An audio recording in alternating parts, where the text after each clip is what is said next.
Ready? Here we go. Ready. Ready. I am Meredith Levy.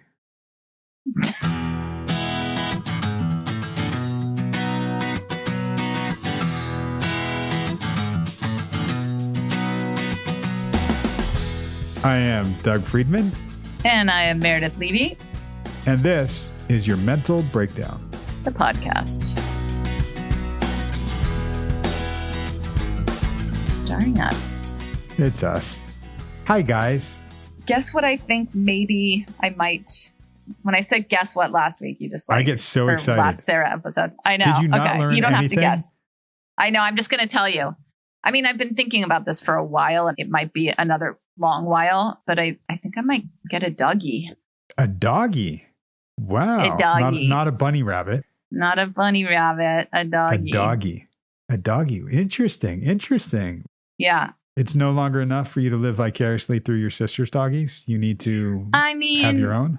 Somehow I said it today, and my sister was like, I still can't believe you don't have one yet. I was like, yeah, me neither. I mean, I can, and it's both. It's a dialectic, but there's some doodle rescues that I was looking at. And Aww. Yeah, doodle, because I'm sure I've said I'm allergic to dogs and needs to be hypoallergenic. I also hate dog hair. So, but we'll see. I'm going to try and find a doodle rescue. I also don't want an 8-week-old frickin' puppy. I was just going to say, you're going to go for a puppy. That's a lot of work. Hell no. Definitely not. I've raised 2 puppies and it was the most horrifying thing ever. Hence why I don't have kids. I mean, just in the beginning, horrifying for me, like not sleeping and whatever, but they were so cute. But I want a big ass one. Big ass is the title that they're called. A big ass doodle.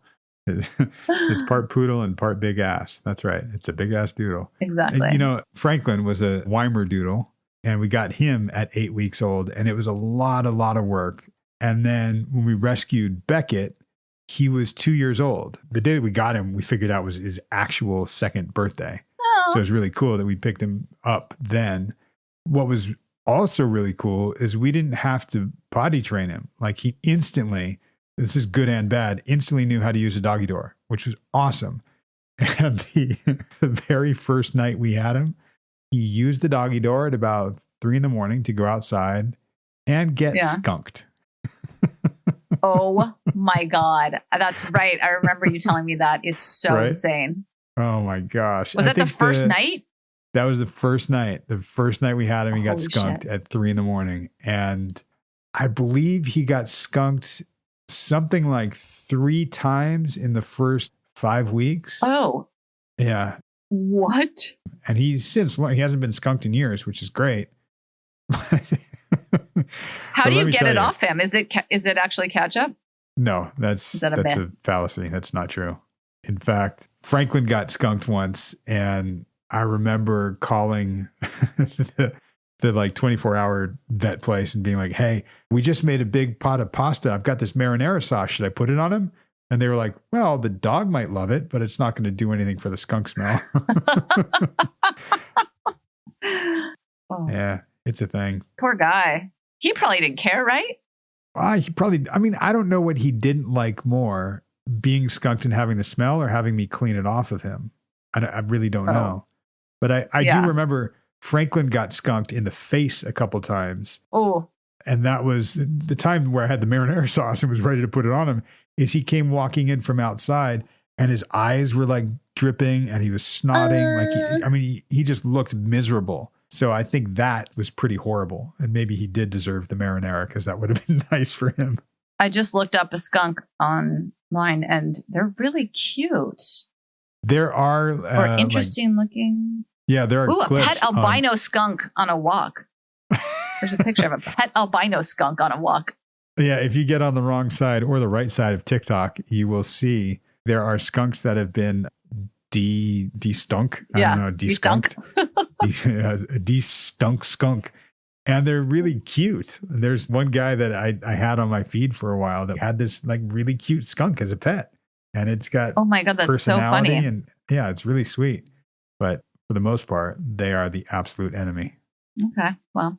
Speaking of absolute enemy, what you guys are going to jump into is this session where Sarah and I pick it up right after something we cut out for you guys. But she was talking about some family drama that was going on.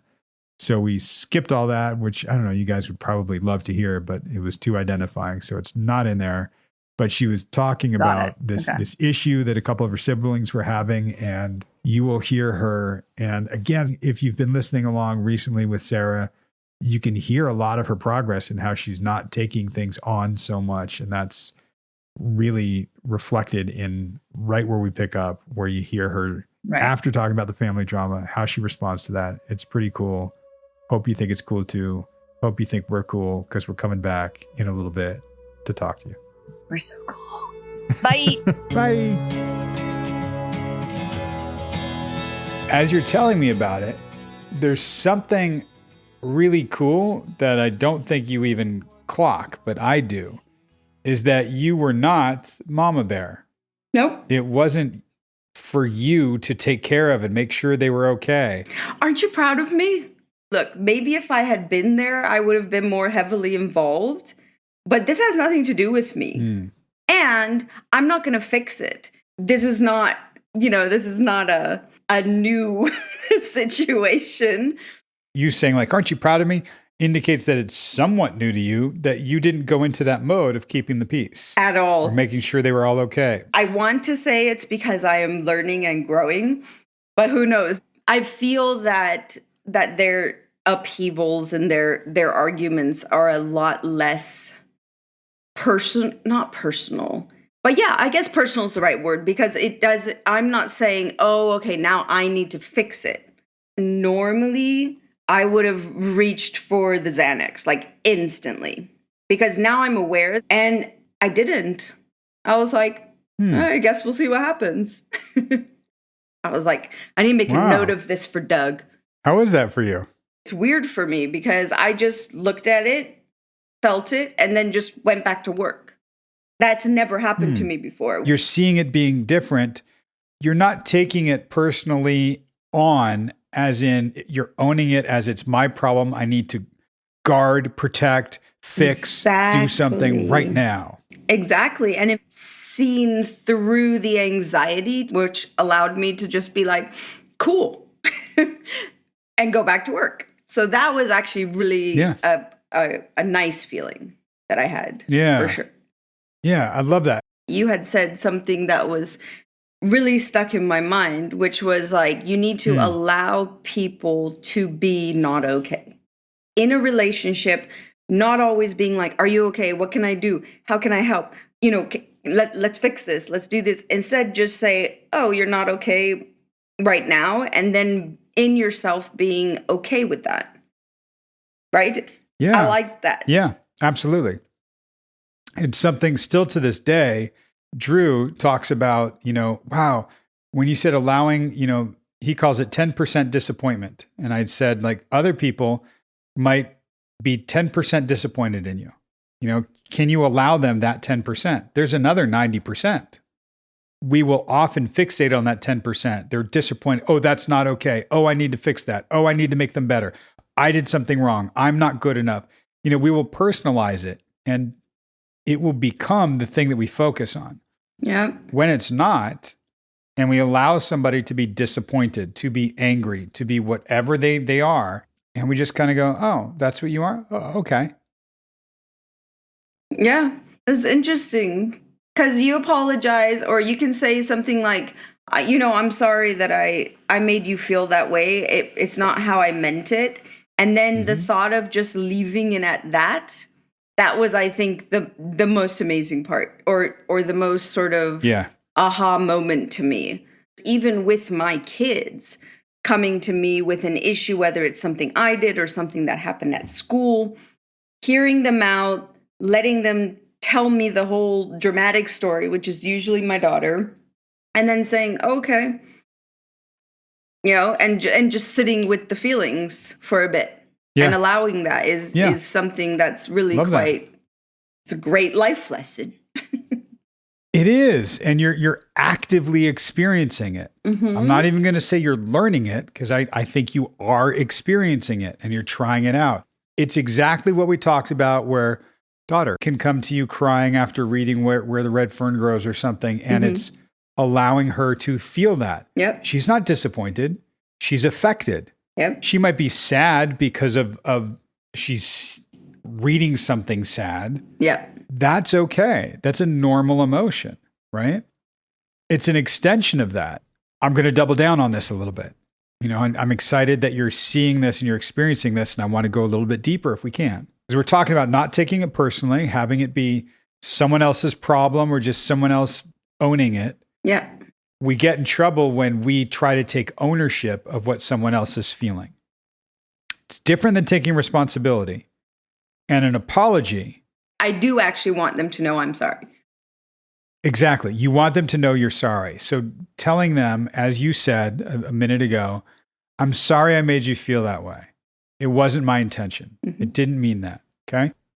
Digging deeper, how does this one sound? Oh, I'm sorry you feel that way. That is what you said. I'm sorry you feel that way. I want to get to there. Yeah, I do. There's always a part of me that's just insta apologize lady, right? If I can say sorry and make it better, that's my immediate knee jerk. Does sorry make it better? No, but saying I'm sorry that I made you feel that way. Not I'm sorry you feel that way. Right? If I want to completely let go and say those are your feelings towards what I did and not be sorry, that's something I obviously still have to work on. Well, right. You can still be sorry. It's I'm sorry you're experiencing these emotions. There's a way to say it like a dick. Like, well, sorry you feel that way. Yeah. Ain't my problem. That's not what I'm talking about. What we're talking about is true empathy. There's a difference sometimes between empathy and sympathy where people go, oh, sorry you feel that way. That's your problem. That seems pretty shitty. Bummer. Yeah. And, oh, I'm sorry you feel that. I know what that feeling's like and it's awful. And if I played some part in that to trigger it, you know, I'm sorry about that too. Okay. I'll take responsibility for my part, and I'm sorry you're feeling what you're feeling. So see, that was the piece I was missing there.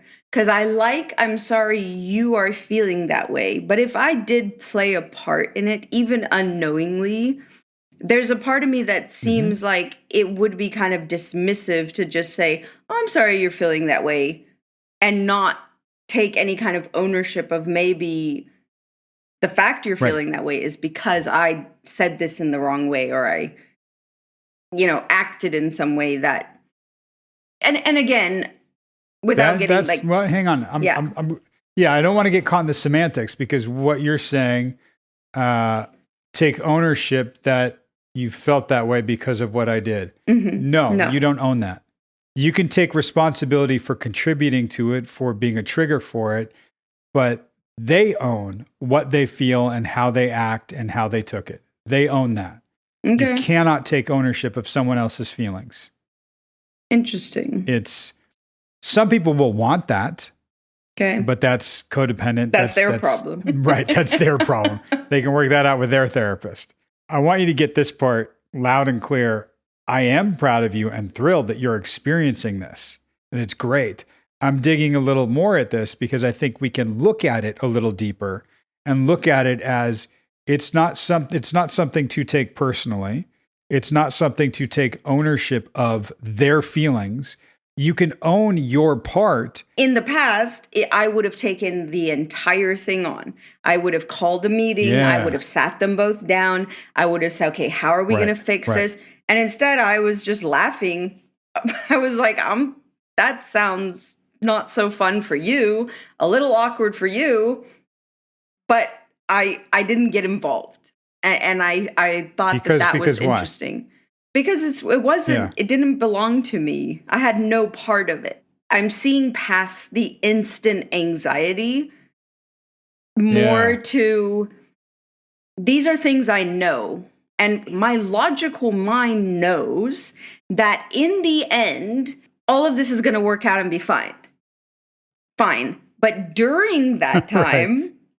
I'm going through all the possible horrific outcomes, right? That definitely is the damage that we've been, slowly delving into. But yeah, it's a good feeling, honestly. It's like a weight off my shoulders. You just did something. I want you to finish it. You took a nice inhale. Yeah. Yeah. Give yourself a breath. Like take that breath, like the full one. Yeah. Feel it. I feel it in my neck already, in my shoulders.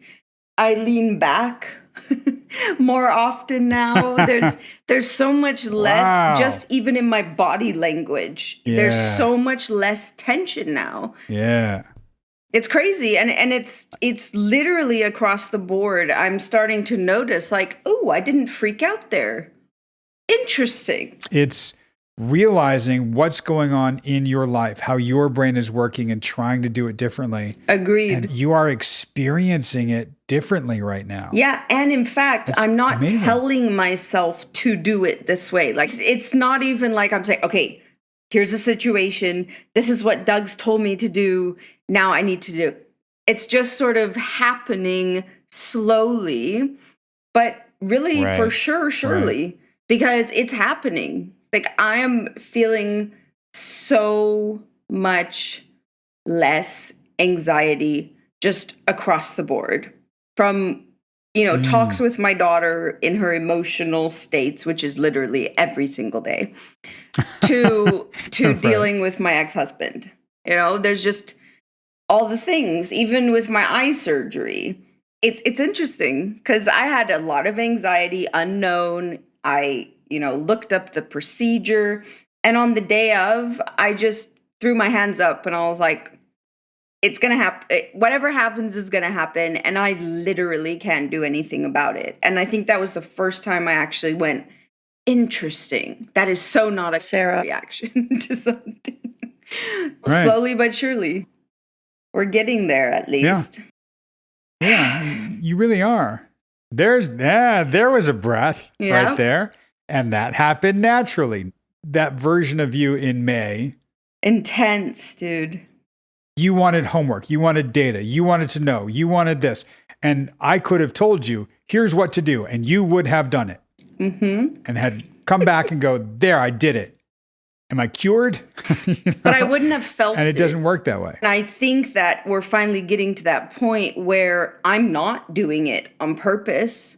I'm just having less anxiety right up front. I'm starting to, and I can't explain exactly what I'm doing, but I honestly think it's starting to happen. So that's exciting. I'm just starting to notice that without trying, my brain is learning to fold a little differently. I just decided that with coworker, I'm just gonna let her feel her feelings and carry on living my life. I swear to God, everything has been completely fine ever since. Like, every time she's upset, every time she's angry, I'm just like, is there anything I can do? And we've had 0 bumps. Everything's been great. Work has been insane. And I've been working from home because I can't, drive with the operation and stuff. And normally I would just be so stressed out with so much anxiety, so hyper alert because I'm not at the office. I'm not, seeing people's facial expressions when I say something. And I've had none of that, Doug. Right. But something did happen where we are short-staffed. We need another person. Long story short, I sent the emails where my guy from the agency I came from says, yes, we have a bunch. Here's a bunch of resumes. Put me in contact with the person and we'll get it set up. Perfect. Forward it to them. This has been approved right in my email. My boss, he's copied on the email. So clearly this is all above board. The response to this email was so intense, Doug. Regular Sarah, I would have freaked out. So she responds basically, how dare you go above me, behind me, around my back. You have no idea what's going on. We are doing blah, blah, blah. This is just completely out of order. Like, she was pissed at me for literally giving her what she's been looking for 2 months. Pissed. Mm-hmm. I didn't even feel a knot in my stomach. I literally read it and I was like, wow, there's a lot of anger in that email. But I didn't take it to heart, if that makes sense. Like, I read it and I thought, boy, poor thing. Like, if she's that angry at me for helping her out, that's clearly not my issue. And that was sort of a moment for me. I didn't even freak out. I honestly didn't. Wow. It was crazy. It was pretty crazy. As you started telling this, mid-2021, Sarah came back. You were getting ramped up a little bit. You began enunciating. Yes. She literally asked me for, like, literally what she wanted. I gave her 11 candidates that took her 3 months to find. I did it in one day. I'm exaggerating, but I heard you slip into that. I almost wanted to stop you so you could take stock of your body and what was going on. I could see you getting ramped up. I'm like, all right, let me just ride this out with her. Let's see where she goes with this. Noticing a version of me would have been triggered by it and would have gotten right back and taken it personally, taken it, as you said, to heart. Yep. Right. You didn't. And then I saw you could just kind of like go back into that more relaxed zone, that if I played that version of you to yourself 6 months ago, you'd be like, whoa. Oh, yeah. I probably would have passed out just telling you the story if this was 6 months ago. Right. But when you got to the end of the story, you seemed more relaxed than you have been about virtually anything.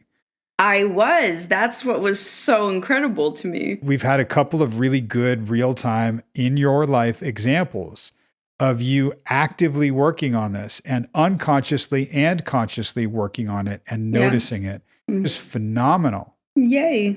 I really do want you to acknowledge yourself, which you are. I mean, that's partly why you're telling me this. And it's amazing. It's amazing to me. It really is. And it's happening naturally. Yeah, and it's afterwards that I realized, oh my gosh, I didn't freak out about that. Like, what? Right. How? Oh, right. This is so awesome. My early 2021 Sarah would have instantly fired back. Boss has approved this situation. I did what I was told, right? The enunciation, I would have highlighted, I would have copied and screenshotted all the things, and I just didn't. I love this for you. You still will do some of that. Inevitably, it will happen. Having this experience and this frame of reference for you, where it feels different and you're proud of this. You're telling me about this, like, wow, look at this. It's not just situational where you happen to be, it's you, period. You are changing. And when I don't take it on, the issue resolves itself almost. When daughter was really young, she like around 2 years old, she got into this thing where she would just start screaming and throwing a fit, like for everything, for the most ridiculous things. And I ended up just walking her to her room and closing the door. I would let her know, when you're done, you can come out of the room. When you're ready to use your words, you can come back out and we can talk about it. And it instantly, well, within seconds of closing that door and walking away, I would hear her stop screaming. And then I would hear the door click open, and then she would walk out. And it was like all of a sudden, it was almost like that reverse psychology thing. Trying to get somebody to keep calm, so I'm going to control their emotions. I'm going to take on everything all the time for everyone. That's exhausting, but I can do it, which you can't. No, I can't. And it feeds their fire and it stresses me out. So it's just a double lose situation. And now that I'm starting to see it, I'm like, wow, I can't believe I went 40 years without learning this. The fact that there is this realization in my mind now and this weight off of me is such an incredible thing. Yeah. The other night, I even fell to sleep. Like I just laid down and fell to sleep, which has basically never happened to me in my entire life. Part of what's happening to you, it's very, very cool. And I'm so happy for you. It's sort of like that folded paper, like the neural pathways in your brain. We're just creating new folds. Yep. The old ones will still be there and the new ones still need more experience. And we're doing that. Yep. So awesome. You're experiencing that I just fell to sleep. Oh, wow. Look at that. Maybe I do feel more relaxed. Maybe I can relax. Maybe I don't have to control everything around me all the time. And maybe bad stuff is still out there and I don't have to take it personally. This is new for you. And I love that as we're talking about all of this, the thing I don't hear you really saying is, God, why didn't I do this before? How come I couldn't do this before? None of that, because you needed to be that for your survival to get through. We have a real appreciation and compassion for what you've gone through in most of your life and where that got shaped and where that came from. I think my first big hurdle in our sessions, just acknowledging, allowing myself to feel the sadness, the sorrow for that trauma survivor, or me as the trauma survivor. I deal with a lot of triggers.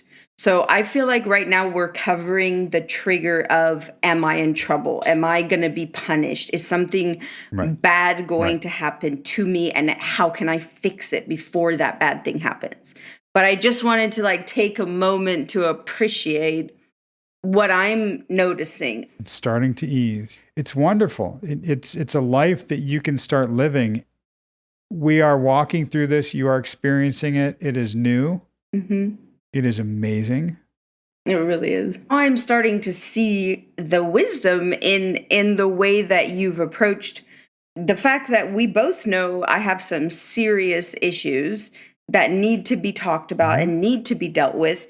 But first, you gave me something to allow me not to instantly go and off myself after we've had a conversation. And I laugh, but it's the truth. You dig into really, really dirty, awful, horrible things, and I didn't have the tools I'm learning from you to then deal with that once your face is off my screen. Now it's just me and that. And I said to you, we're going to do it from two angles. We're going to go back to the past and look at some of those things, and we're going to stay in your present and look at some of those things. Cognitively reshaping where we are now and compassionately looking at how we were shaped then and carry through now. Yep. You've been doing that. Mm-hmm. And we haven't opened floodgates and let it all pour out and you being a wreck all the time. We're doing it our way. Exactly. And that was pace. My worry at the beginning. I had an agenda going into therapy. Like, okay, I need somebody to fix me. I need to deal with this shit and I need to move on. And here we are. And I am leaning back in my chair. I am, a full bottle of Xanax and it's the end of the month. This is incredible. So thank you. You're welcome. And how you are is my thanks. It's crazy. Right. It's crazy. Right. Well, it's for the first time, it's actually not crazy. That's amazing. Really. First time in a long time. And we're back. Hello. Mm-hmm.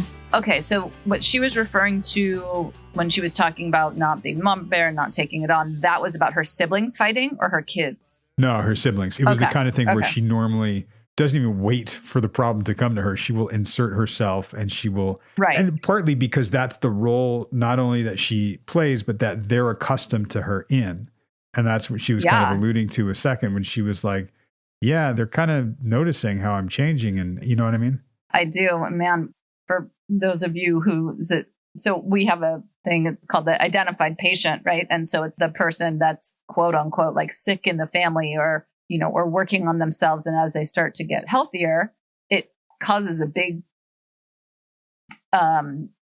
discord, rift. Discord. Yeah. Because the other people then have to start looking at themselves, and because they're not focused on this person or that person. It's like, okay, so now what happens if Sarah takes a step back and she's not inserting herself? They have to figure it out themselves. And it's not always a conscious thing. It could be subconscious, but it can be when you expect somebody to yell back or when you expect somebody to have a certain reaction and they don't do it. You're like, it can be disconcerting for other people. And other people will get vocal about it and blame you for being different. Yep. That's a lot of what I told her. And she listens to the Drew podcast, so she knows this phrase, how Drew loves saying, the 10% disappointment. It's allowing somebody to be 10% disappointed in you, even though 90% isn't. We sometimes focus on that 10% and blow it up because we want to make that better. And it's just allowing somebody to have that. And for Sarah in this, it was like, that's their problem. I'm learning not to fix someone else's problem and not to do it. It's what we were talking about with her the last session, like carving new pathways. I think we did the folding paper thing for the new neural pathways. Yeah. Right? This is new trail stuff that she's talking about, which is really cool. Yeah. And sort of on the Drew thing too, saying it's okay for other people to not be okay. Right. So we need to allow other people to not be okay. And it's someone else's problem. And that's okay. Right. And that's what I was saying to her, like kind of saying it a certain way, because she even said, we had that exchange where I kind of said, okay, you don't have to take ownership of someone else's feelings. You can say, sorry, you feel that way. And she was like, I don't like that. It's too dismissive or it feels selfish, because she wants to own her part, which I think was great. Yes, you can own your part in it, but you don't have to own what they're feeling and make that better. Yeah. It's like, I'm sorry I made you feel that way versus I'm sorry you feel that way. It's hard. I think sometimes that conversation between people I guess if it's a conversation, it's between people that I'm sorry you feel that way. It can be condescending, or it can be when someone else expects you to take responsibility for it, or even maybe when that would be the most effective thing because, you didn't make them feel that way. However, but for the situation, if I say to you, you're a fucking piece of shit, I'm sorry you feel badly. Like, okay. You know what I mean? Like, it's hard. There's a fine line sometimes. I would probably say to you, I'm sorry you have anger issues and feel the need to curse so much. Maybe you should look at that with your therapist. Right. But, yeah, I would if I had one. I know. Maybe we should talk about that too. I think the idea, like I was saying, that she feels it's too dismissive or selfish to not own her part. And I'm like, that's fine. And it's a matter of context. I mean, even if you said, I'm sorry I made you feel that way. Okay. On the surface, if that's all you say, then the other person can turn around and make it your fault. Like, yeah, why did you do that? And it's not your fault. You might have been the trigger. So even if you said, yeah, I'm sorry I made you feel that way, and that you got triggered, it's probably something else. All of this is projection. So Sarah going with no, I want to take ownership of my part. Okay, well, maybe the projection is nobody owned their part in triggering you. Totally. And again, I think, is the truth that nobody can make you feel a certain way? Yes. And no. Sarah being in a cult, that made her feel unsafe. That is true, right? So sure, there are situations, but for the most part, we don't have control over someone else's feelings. I mean, we don't. To me, that was the big thing. And this is almost where she took a breath, that idea of you don't take ownership of their feelings. You can acknowledge their feelings. You can acknowledge your part of their feelings. But to me, it was different. I loved that she started to take a breath, and I pointed it out, that she inhaled. She did like and then she never let it out. And it's so interesting that I think a lot of us do that. And I mean this literally and metaphorically. We will take in a big breath, we'll inhale something and take it on. We don't always take it out, let it out, exhale it. Right. So I notice a lot in sessions, if clients of mine take a deep breath, especially when they're telling a story or relating something, if they never exhale, if the exhale is just speaking, I'm like, wait, they didn't take a breath. And sometimes I'll stop them and say, hey, take a breath. And usually they just go, okay, so here's the thing. I'm like, whoa, you didn't breathe it out. Hang on. Yep. Totally. And she does later in the session, which is awesome. I hear her take the full breath. It's impactful when you're paying attention to it and you hear it and you show them that that's what's happening. I think at some point you said, yeah, I know what that feels like and it sucks.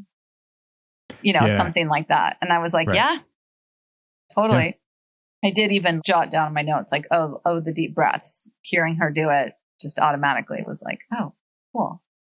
It's cool because I think she even said something like, my brain is learning to fold itself differently, which is what we talked about the previous session with her. She's seeing that a lot of things are different for her, which is very cool. And she's even saying, I'm not even noticing that that's happening. It's just like, oh, next thing you know, it's just different. It's really cool to me. It's nothing new psychologically. I'm just rereading a book by Carl Rogers, if you in psychology know who he is. Again, it's going to make me sound well read. I'm not. I'm listening to it on audio, so maybe I'm well listened. Okay. But there was a quote that I loved that's attributed. I think he did say it because I think he wrote it, and I've said it before, probably on the podcast. The curious paradox is that when I accept myself as I am, then I can change, right? And it's sort of meeting you where you are and accepting that, then you go ahead and change. What I think is really cool is I got called on that by a colleague of mine who said, right, the second part of that, like, what's the part? And he says, once we accept that this is how we are, then the change seems to come about almost unnoticed. And it's what's actually happening to Sarah right now. And it was even really cool. Like, I'm sure you noticed it, Mary, but she started to retell a story and she slipped into old Sarah for a second. It was amazing how you pointed that out. And literally, it was so funny. I was laughing because just pointing out, though, that past Sarah sort of coming out and just that whole thing with the coworker and how it wasn't just that she didn't take it on. She didn't have a visceral reaction. She didn't have that anxiety or that impulsivity to just respond and try and fix it all, which is phenomenal. Yeah, this is what I'm saying. Like the change, she was just kind of noticing like, wow, I'm different now. Huh, how did that happen? Yeah. That's where the change comes about unnoticed. She was just helping somebody out and somebody had such a reaction and she was able to kind of go almost like, wow, she's got problems. Not like, oh my gosh, what did I do? I triggered her. She's feeling bad. So I need to take that on. I need to fix that. She's not doing any of that. I mean, it might pop up, but it wasn't hers. Even when I called her out for going into that enunciating, and she called it too. And she said enunciate at the same time I did. Like she knew what I was calling out, which is awesome. I loved how her reaction was, oh my God, poor thing. This lady is like having this reaction. I feel badly for her. And that's when when you have that sort of response, it's finding that compassion and sort of non-judgment as opposed to having that, this has changed so much for me in my life. I used to get that, my stomach drops. I have a knot in my stomach type feeling when things occur, and there was a lot of incongruency in my reactions.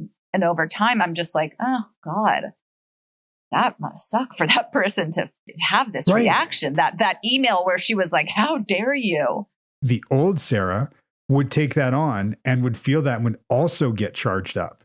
Like you were saying, that drop in your stomach or that pit that you get. And like you take somebody else's feeling on and you feel it emotionally and you go through it too. Right. And it was, oh man, so cool that she's recognizing this and not taking it on, at least not taking it on as much.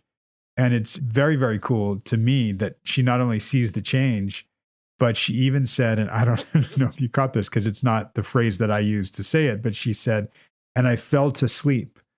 It was so cute when she said that. And then you repeated it and you said, I fell to sleep. And in my mind, I'm like, is it I fell to sleep or I fell asleep?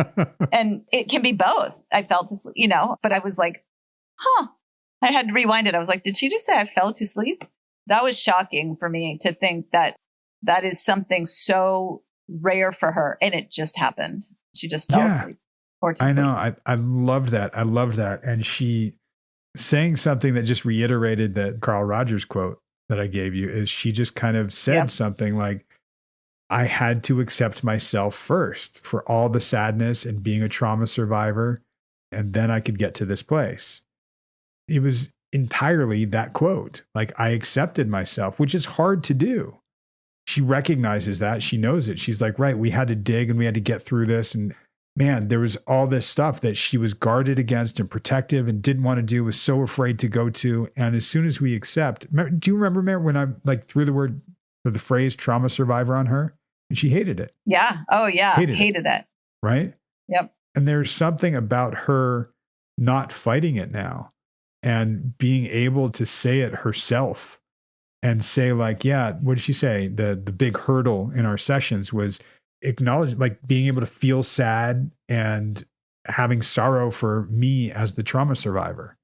Oh my God, that's amazing that she got that. Yeah, totally. The general vibe of her and her noticing such changes, even though they're happening gradually, and she's noticing that. Right. And that's partly our job or my job at this point. And again, I'm going to drill it into everybody's head, that Carl Rogers quote, that change seems to come about almost unnoticed. Our job as therapists is to notice that for our clients and then show it to them. And it's awesome. And it's funny. I almost just said it a second ago myself, and Sarah said it in the session. It's crazy. It's crazy. And that's why I'm like, yeah. And then she said, yay. I was like, oh my God, you're so cute. Right. And I was like, yeah, actually, it's not crazy. Probably for the first time in your life. It's actually not crazy. It is amazing. And I think she's really on her way, and pretty awesome to hear that this change has come about naturally for her. Gradually. We didn't force her to change. We didn't dig something out. She's doing it at her pace, which if you guys have been listening along, you can hear it. You can absolutely hear it in her. Literally. Yeah. Literally. Like you can actually hear it. Literally. Right? Yeah. Sarah, you're killing it. Amazing. Yes, indeed. Indeed. And you guys will hear more in weeks to come from Drew, from Sarah, from Mare, from me, maybe from Beckett. He'll woof it up a little bit. And woof it up. Right. And if y'all want to help us out, if you haven't already, review us. Meredith loves reading your reviews. Literally, right Only before we recorded nice. today, you're like, hey, do we have any new reviews? No, not in a while. Only when they're nice. We can't screen them. They can absolutely pan us.